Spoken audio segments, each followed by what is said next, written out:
O choro de uma criança cortava o silêncio daquela mansão como uma sirene. Um som agudo de desamparo que ecoava pelos corredores de mármore há horas. No andar de baixo, Clara, a nova faxineira, sentia cada soluço como uma pontada em seu próprio peito. A governanta, Dona Carmen, apenas balançou a cabeça com tristeza. A patroa está nervosa outra vez, sussurrou. A patroa era Verônica, a madrasta da pequena Sofia, uma menina cujo sofrimento parecia ser a trilha sonora daquela casa opulenta. E Clara subiu as escadas, o som do choro a guiando, e encontrou Verônica saindo do quarto, o rosto uma máscara de irritação. Ela está fazendo birra, disse a mulher, com uma frieza que gelou a alma de Clara. Quando ela parar, você pode começar a limpar. E saiu, deixando a criança entregue à própria dor. Movida por um instinto que ia além de suas obrigações, Clara bateu suavemente na porta. Pequena, posso entrar? Eu não vou brigar com você. O choro diminuiu e ela entrou. Encontrou Sofia, uma menina de cabelos castanhos e olhos imensos, encolhida no chão, o rosto molhado de lágrimas. Com uma voz doce, Clara se apresentou e perguntou por que ela chorava. A resposta da menina foi um sussurro que revelou a profundidade da negligência naquela casa. Apontando para a barriga, ela disse, dói. Clara, então, fez a pergunta que ninguém mais parecia ter feito. Você está com fome? A menina apenas assentiu, os olhos cheios de uma tristeza que nenhuma criança deveria conhecer. Eram 1 da tarde e Sofia ainda não havia comido nada. Na cozinha, enquanto preparava um sanduíche simples, Clara viu a pequena Sofia se transformar. A criança, antes uma bolinha de sofrimento, agora balançava as perninhas no banco, os olhos curiosos seguindo cada movimento. Ao receber a comida, ela a devorou com a urgência de quem não sabia quando seria a próxima refeição. E então, com a boca ainda cheia, ela olhou para Clara e, com uma clareza chocante, deu seu veredito. Apontou para a faxineira e disse, você é boa. Em seguida, apontou para o andar de cima. A Verônica, má. Naquele instante, uma conexão inabalável foi forjada. Um pacto silencioso de proteção entre a menina esquecida e a única pessoa que havia parado para ouvir o que seu choro realmente significava. Uma criança faminta, uma madrasta cruel e uma faxineira que se recusa a ser indiferente. A bondade pode florescer no ambiente mais tóxico. Se você acredita que um simples ato de compaixão pode mudar tudo, inscreva-se no canal e curta este vídeo para não perder esta história emocionante. A crueldade de Verônica era um rio de dor represada, cuja nascente era uma ferida que ela se recusava a curar. Anos antes, ela também sonhou em ser mãe, mas seu sonho se desfez em uma perda devastadora. Cada sorriso de Sofia, cada pequena graça, era para ela uma adaga, um lembrete constante da criança que ela não teve. Em sua mente fraturada pelo luto, a enteada não era uma menina para ser amada, mas a personificação de sua própria falha, a filha viva de uma outra mulher, ocupando o lugar que deveria ter sido de seu filho. A negligência não era apenas esquecimento, era uma forma passiva de rejeição. Ela não conseguia amar a menina porque, para amá-la, teria que confrontar o fantasma de seu próprio berço vazio.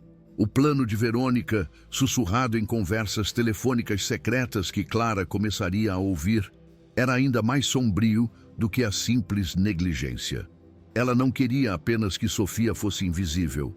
Ela queria que a menina desaparecesse por completo. O objetivo era criar uma narrativa, provar para Ricardo que a filha era uma criança difícil, com problemas de comportamento, que precisava ser enviada para um colégio interno, uma escola especial, longe de suas vistas. Assim, com a menina fora do caminho, ela e Ricardo poderiam finalmente começar sua família de verdade. Cada ato de crueldade, cada palavra dura, era um tijolo na construção desse caso fraudulento, uma tentativa de transformar a vítima em culpada para justificar seu exílio. O que Verônica, em seu egoísmo, não podia prever era a conexão imediata e profunda entre Clara e Sofia. Clara também carregava a marca da ausência. Órfã de mãe desde muito pequena, ela conhecia a geografia da solidão infantil. Ao olhar para os olhos de Sofia, ela não via apenas a filha do patrão. Via um reflexo de si mesma, uma outra menina navegando pelo mundo sem o mapa do amor materno. A compaixão que sentia era instintiva, uma necessidade de oferecer o que ela mesma sentiu falta. A batalha que estava prestes a começar não era apenas por um emprego ou pela segurança de uma criança. Era uma luta pessoal para proteger uma versão mais jovem de si mesma. A casa tornou-se um palco de duas realidades. Quando Ricardo estava presente ou ao telefone, Verônica era a madrasta perfeita. Sua voz era doce, suas palavras cheias de um carinho fabricado. Helena a ouvia descrever para o marido o dia maravilhoso que Sofia tivera, como comera bem, como brincara, uma ficção completa que mascarava a verdade sombria. Era uma performance calculada para manter Ricardo à distância, tranquilo em sua bolha de trabalho, enquanto ela, a sós com a criança, podia reinar com sua tirania de luto. Helena, a faxineira invisível, era a única espectadora que conhecia a verdade por trás daquela cortina de mentiras. E o conhecimento a enchia de uma raiva impotente. A crueldade de Verônica se manifestava nos detalhes, em pequenos atos de terror psicológico que minavam a autoestima da criança. Em uma tarde, enquanto Sofia guardava seus brinquedos, Verônica a agarrou pelo braço com uma força desnecessária, deixando uma marca vermelha na pele delicada. Mais rápido, sua inútil, ela sibilou. Quando a menina começou a chorar, o golpe seguinte foi ainda mais cruel. Pare com isso, seu pai odeia crianças choronas. Da porta, Helena assistiu à cena, o coração pulsando de fúria. Cada fibra de seu ser gritava para que ela interviesse, mas ela se conteve. Sabia que um confronto direto resultaria em sua demissão imediata, deixando Sofia completamente à mercê daquela mulher. Mais tarde, em um momento de silêncio, Sofia mostrou a marca vermelha em seu braço para Helena. Dói, sussurrou ela. Helena a abraçou, o coração partido. Você precisa contar para o seu pai, meu amor. A resposta da menina foi a prova da profundidade da manipulação de Verônica. Não posso, disse Sofia, os olhos arregalados de medo. Por quê? Porque o papai vai me dar para outras pessoas se eu não for boazinha. A ameaça era monstruosa. Verônica não estava apenas maltratando a criança, estava usando o maior medo de uma órfã, o de ser abandonada novamente, como uma ferramenta de controle, uma corrente invisível que garantia seu silêncio e sua obediência. Helena sentiu um calafrio. Aquilo não era apenas negligência. Era uma tortura psicológica sistemática, projetada para quebrar o espírito de uma criança de 7 anos. Ela precisava de provas, algo que pudesse mostrar a Ricardo, algo que ele não pudesse ignorar. Lembrou-se dos desenhos de Sofia. Com cuidado, ela deu papel e lápis de cor para a menina. Desenha para mim o que aconteceu hoje.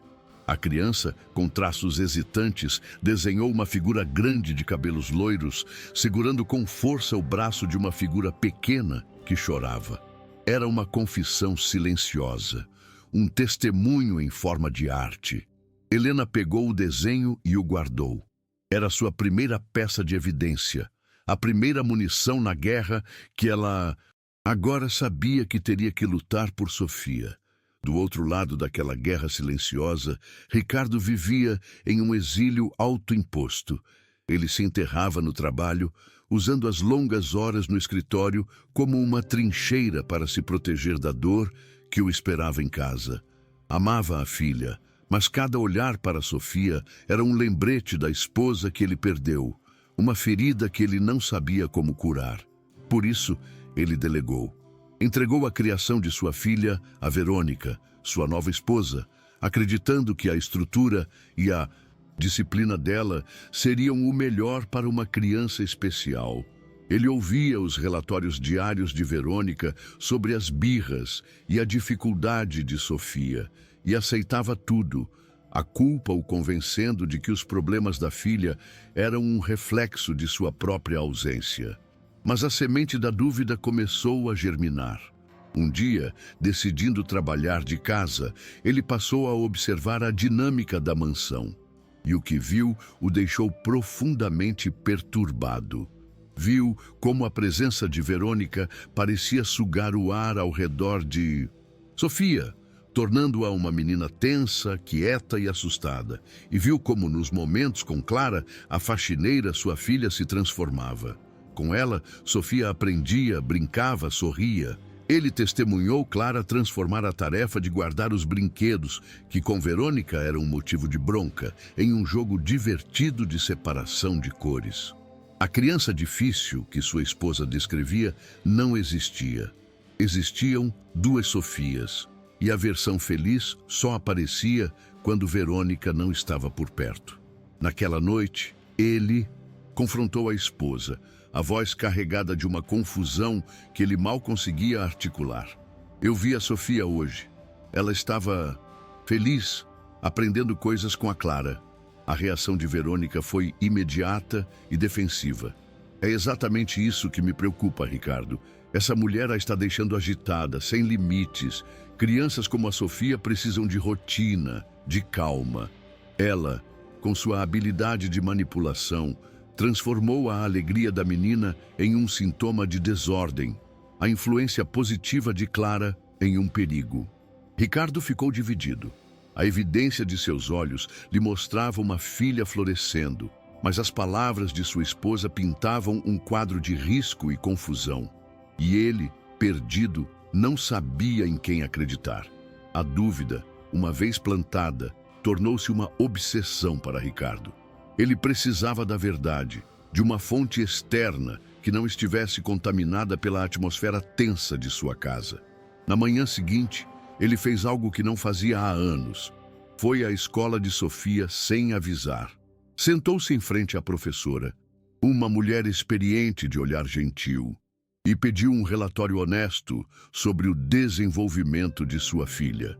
Aquele ato foi a semente de sua virada.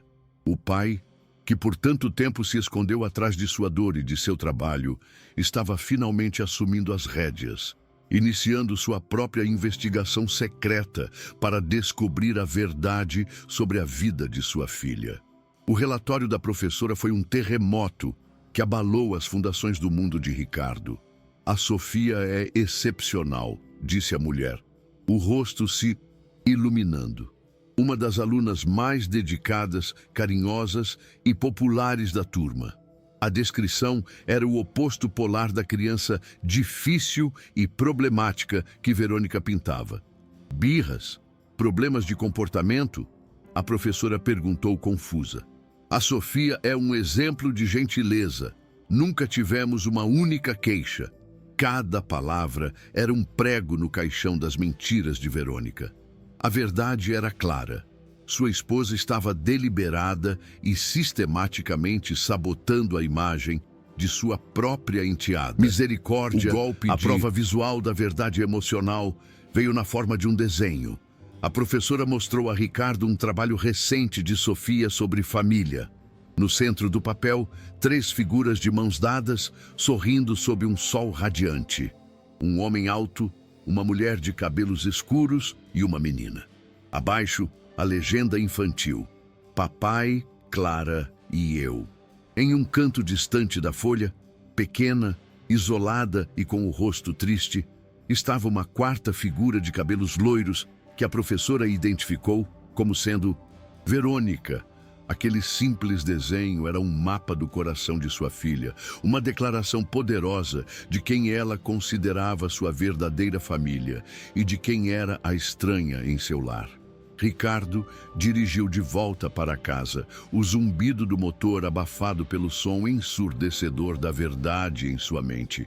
Tudo se encaixou. As reclamações constantes de Verônica, as tentativas de afastar Clara, as desculpas para mantê-lo longe de Sofia. Não era cuidado, era controle. Não era disciplina, era crueldade. Ele percebeu, com um horror que o deixou sem ar, que havia sido um cúmplice passivo no abuso psicológico de sua própria filha. O luto e a culpa o haviam cegado, permitindo que a toxicidade de sua esposa preenchesse o vácuo de sua ausência. A dor em seu peito agora era diferente. Não era mais a dor do luto, mas a fúria fria de um pai que acabara de descobrir que o monstro estava dentro de sua casa. A verdade foi revelada através dos olhos de uma criança. Agora, armado com a prova, o que este pai fará para proteger sua filha? Se você acredita na força de um pai para defender sua família, comente sua história e inscreva-se no canal, porque a justiça está a caminho. Verônica, sentindo que estava perdendo o controle sobre Ricardo, decidiu jogar sua última e mais cruel carta.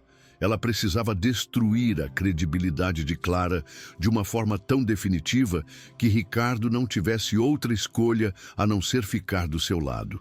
Em uma manhã, ela pegou sua própria pulseira de ouro e, certificando-se de que a pequena Sofia a observava da porta, escondeu a joia dentro de um dos panos de limpeza de Clara. O plano era diabólico. Ela forçaria a própria enteada a se tornar uma testemunha ocular de um crime forjado, usando a inocência da criança como a principal arma para incriminar a única pessoa que lhe dava amor. A armadilha não era apenas contra Clara, era uma corrupção da alma de sua própria filha. Horas depois, ela executou seu teatro. "Meu Deus, minha pulseira sumiu!" Ela gritou, com um pânico perfeitamente ensaiado. Ela insistiu que todos procurassem na cozinha e chamou Clara para ajudar. No momento em que Clara, inocentemente, pegou o pano de prato, a pulseira de ouro caiu no chão com um barulho metálico. "Ladra!" berrou Verônica, apontando o dedo. "Eu sabia! Sofia, você viu? A sua querida amiga é uma ladra!" Ela se virou para a criança, esperando que o medo a fizesse concordar. Mas naquele exato instante, a porta da frente se abriu. Era Ricardo. Ele havia voltado mais cedo. E de seu lugar no corredor, ele havia testemunhado a cena inteira se desenrolar. "O que está acontecendo aqui?" perguntou Ricardo, a voz perigosamente calma. Verônica correu para ele. "Ricardo, ainda bem que você chegou. Peguei-a em flagrante com a minha pulseira. A Sofia viu tudo." Mas Ricardo não olhou para a esposa. Ajoelhou-se em frente à filha, que tremia, presa entre o medo da madrasta e a segurança do pai. "Sofia", disse ele, a voz suave. "Me conte a verdade, princesa. O que você viu?" A menina olhou para o rosto confiante de seu pai e depois para a expressão raivosa de Verônica. E então, com a coragem que o amor lhe dava, ela apontou o dedo para a madrasta e proferiu a sentença. Não foi a Clara, foi ela. A Verônica colocou a pulseira no pano. A verdade, dita pela voz pura de uma criança, foi demolidora. "Ela está mentindo, a faxineira a manipulou", gritou Verônica, mas seu pânico atraía. Ricardo se levantou, o rosto uma máscara de julgamento frio. "Acabou, Verônica", disse ele. "Eu sei de tudo, das suas mentiras sobre a escola, das suas tentativas de nos afastar e agora, desta crueldade." Ele caminhou até o telefone. "Eu tentei te dar o benefício da dúvida. Tentei entender sua dor, mas você usou a minha filha para tentar destruir uma pessoa inocente. E isso eu nunca vou perdoar." Ele pegou o telefone e olhou para ela, a voz sem emoção. "Pegue suas coisas e saia da minha casa. Agora." A rainha havia sido destronada. Com a saída furiosa de Verônica, um silêncio pesado, mas diferente, tomou conta da mansão. Não era o silêncio da dor, mas o da calmaria após a tempestade. Ricardo permaneceu parado na sala, olhando para o vazio, como um homem que acaba de acordar de um longo e terrível pesadelo. Ao seu lado, Clara acalmava a pequena Sofia, cujo choro havia finalmente cessado. Naquele momento, as hierarquias da casa se dissolveram. Não eram mais o patrão, a faxineira e a criança. Eram apenas 3 sobreviventes, 3 almas que haviam sido unidas pela crueldade de uma mulher e que agora precisavam encontrar um jeito de reconstruir o mundo que ela havia quebrado. A verdadeira jornada deles estava apenas começando. A primeira etapa dessa jornada foi um ato de profunda humildade. Ricardo se aproximou de Clara, o rosto marcado pela vergonha e pelo arrependimento. Clara, ele começou, a voz embargada. Não existem palavras para descrever o quanto eu sinto muito. Eu fui cego, fui fraco, eu falhei em proteger você e, o que é pior, falhei em proteger a minha própria filha. Ele não deu desculpas, não culpou seu luto, assumiu a totalidade de seu erro. Você consegue me perdoar? O pedido não era de um chefe para uma funcionária, mas de um homem quebrado para a mulher forte que, em sua sabedoria silenciosa, havia lhe mostrado a verdade que ele se recusava a enxergar. A resposta de Clara não foi de acusação, mas de uma graça imensa. Não há o que perdoar, Sr. Ricardo. O senhor também foi vítima das mentiras dela. Ela ajeitou Sofia em seu colo. A menina agora calma e segura. O importante agora é a Sofia. É nela que precisamos pensar. Ricardo sentou-se ao lado delas no sofá e, pela primeira vez, os 3 estavam juntos em uma paz genuína. A mulher que ele contratara para limpar sua casa havia se tornado a guardiã do coração de sua filha e, de alguma forma, a âncora de sua própria sanidade. Naquele momento, uma nova e improvável família começou a nascer, não de sangue ou de um contrato, mas de uma crise compartilhada. Os dias que se seguiram foram de uma reconstrução delicada. Ricardo cancelou viagens, passou a chegar mais cedo do trabalho e, com uma humildade tocante, pediu a Clara que o ensinasse a ser pai. Ela o ensinou a preparar a comida favorita de Sofia, a entender seus diferentes tipos de choro, a contar histórias antes de dormir. E ele, o poderoso CEO, tornou-se um aluno aplicado na matéria mais importante de sua vida. A mansão, antes um lugar de regras rígidas e silêncio opressor, começou a se encher de risadas, de brincadeiras no chão da sala, do cheiro de comida caseira. Estava lentamente deixando de ser uma casa para se tornar um lar. A transformação mais profunda foi a de Ricardo. Uma noite, ele observou Clara e Sofia no jardim, plantando pequenas sementes em um canteiro. E ele entendeu. Por anos, ele tentou preencher o vazio de sua casa com objetos caros, com funcionários, com uma nova esposa que se encaixasse em seu mundo de status. Mas a verdadeira riqueza, a cura para a solidão de DeSantis, sua família, não estava em nada disso. Estava na simplicidade daquele momento, na honestidade do afeto, na presença de uma mulher boa cujo valor não podia ser medido em cifras. Ele, que havia procurado por uma figura materna qualificada, finalmente entendeu que a única qualificação que importava era a capacidade de amar. Um ano depois, a mansão dos Almeida era um lugar irreconhecível.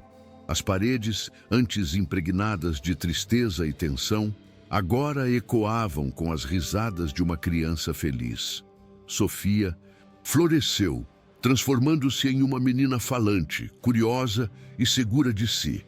Uma prova viva do poder transformador de um ambiente de amor. A relação entre Ricardo e Helena também evoluiu. A gratidão e o respeito deram lugar a um afeto profundo e silencioso. Ele não a via mais como a mulher que salvara sua filha, mas como a parceira que salvara sua alma, a pessoa que o ensinara a ser pai e a sentir novamente. Eles não eram mais 3 peças quebradas, eram uma família, unida por uma escolha diária de cuidar um do outro. Em uma tarde de domingo, no mesmo jardim onde Verônica havia semeado suas intrigas, Ricardo fez a proposta que selaria o futuro deles. Eu não quero que você seja apenas a cuidadora da minha filha, Helena. Eu quero que você seja minha parceira na vida.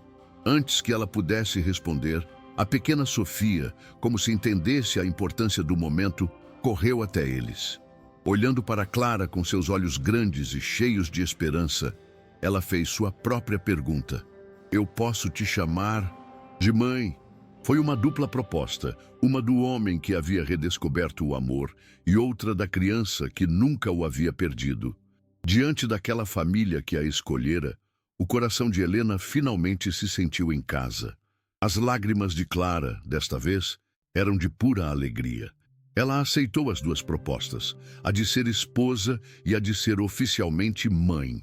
O casamento deles foi uma cerimônia pequena e íntima no jardim, um lugar que agora simbolizava não as tramas do passado, mas o florescer de seu amor.